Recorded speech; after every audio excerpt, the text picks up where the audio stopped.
ಶಿವನೆಂದರೆ ಪ್ರಕೃತಿ, ಆಡಂಬರವಿಲ್ಲದ ಪ್ರಜ್ಞೆ, ಆಧ್ಯಾತ್ಮದ ಸಂಕೇತ, ಸರಳತೆಯ ಸಾಕಾರ ಮೂರ್ತಿ. ಹಿಂದೂ ಧರ್ಮದ ಪ್ರಮುಖ ದೇವರು ಶಿವ.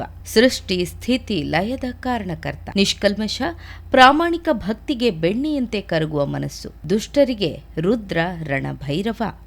ಭಕ್ತಿ ಸಾಕಾರ ಮೂರ್ತಿಯಾಗಿರುವ ಶಿವನನ್ನ ಪೂಜಿಸೋದಕ್ಕೂ ಒಂದು ದಿನವಿದೆ. ಅದೇ ಶಿವರಾತ್ರಿ. ಭಾರತೀಯರು ಆಚರಿಸುವ ವಿಶೇಷ ಹಬ್ಬಗಳ ಸಾಲಿನಲ್ಲಿ ಶಿವರಾತ್ರಿಯೂ ಒಂದು. ಇಡೀ ದಿನ ಉಪವಾಸ ಜಾಗರಣೆ ಮಾಡಿ ಶಿವ ಪೂಜೆಯನ್ನು ಮಾಡುವ ಮೂಲಕ ಶಿವರಾತ್ರಿಯನ್ನ ಆಚರಿಸಲಾಗುತ್ತೆ. ತನ್ನ ನಂಬಿ ಬಂದ ಭಕ್ತರ ಇಷ್ಟಾರ್ಥಗಳಿಗೆ ಎಂದಿಗೂ ನಿರಾಸೆ ಮಾಡದ ದಯಾಮಯಿ ಶಿವನಿಗೆ ಶಿವರಾತ್ರಿಯಂದು ದೇಶಾದ್ಯಂತ ವಿಶೇಷ ಪೂಜೆಗಳು ನೆರವೇರುತ್ತವೆ. ಸಾಮಾನ್ಯವಾಗಿ ಎಲ್ಲ ಹಬ್ಬಗಳಲ್ಲೂ ದೇವರಿಗೆ ಹಗಲು ಪೂಜೆ ನಡೆಯುತ್ತದೆ. ಆದರೆ ಶಿವರಾತ್ರಿಯ ದಿನ ರಾತ್ರಿಯ ವೇಳೆ ಪೂಜೆ ಭಜನೆಗಳು ನಡೆಯುತ್ತವೆ. ಕತ್ತಲೆಂದರೆ ಅಜ್ಞಾನ. ಈ ಅಜ್ಞಾನವನ್ನ ಕಳೆದು ಸುಜ್ಞಾನ ಬೆಳಗಿಸು ಎಂದು ಆ ದೇವನನ್ನ ಬೇಡುವ ಶುಭ ದಿನವೇ ಶಿವರಾತ್ರಿ. ಅಜ್ಞಾನ ತುಂಬಿರುವಲ್ಲಿ ಶಿವ ಸಂಚರಿಸಿ ಜ್ಞಾನ ದೀವಿಗೆ ಬೆಳಗುತ್ತಾನೆ ಅನ್ನೋದು ನಂಬಿಕೆ.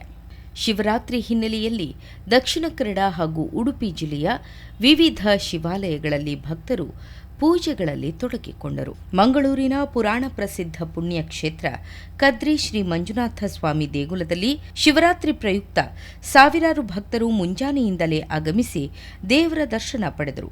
7 ಕೆರೆಗಳಲ್ಲಿ ಮಿಂದು ಗೋಮುಖ ತೀರ್ಥ ಹಾಗೂ ಶಿವಲಿಂಗಕ್ಕೆ ಬಿಲ್ವಪತ್ರೆ, ಎಕ್ಕದ ಹೂವುಗಳನ್ನು ಸಮರ್ಪಿಸಿದರು. ಶಿವರಾತ್ರಿ ಅಂಗವಾಗಿ ವಿವಿಧ ಭಜನಾ ತಂಡಗಳಿಂದ ಭಜನೆ ಹಾಗೂ ಸಾಂಸ್ಕೃತಿಕ ಕಾರ್ಯಕ್ರಮಗಳನ್ನು ಆಯೋಜಿಸಲಾಗಿತ್ತು. ಇನ್ನು ಉಡುಪಿಯ ಅತಿ ಪುರಾತನ ದೇಗುಲ ಎಂದೇ ಪ್ರಸಿದ್ಧಿ ಪಡೆದಿರುವ ಉಡುಪಿಯ ಅನಂತೇಶ್ವರ ದೇವಸ್ಥಾನದಲ್ಲಿ ಹಬ್ಬದ ವಾತಾವರಣ ಕಳೆಗಟ್ಟಿತ್ತು. ಅನಂತೇಶ್ವರ ದೇವರ ದರ್ಶನ ಮಾಡಿ ಭಕ್ತರು ಪುನೀತರಾದರು. ವಿಶೇಷ ಪೂಜೆ, ಹೋಮ, ಹವನ, ಮಂತ್ರ ಪಠಣ ನಡೆಯಿತು. ಅನಂತೇಶ್ವರ ದೇವಸ್ಥಾನಕ್ಕೆ ವಿಶೇಷ ಹೂವಿನ ಅಲಂಕಾರವನ್ನ ಮಾಡಲಾಗಿತ್ತು. ರಜತ ಕವಚದಲ್ಲಿ ಈಶ್ವರ ದೇವರು ಭಕ್ತರಿಗೆ ದರ್ಶನ ನೀಡಿದ್ರು.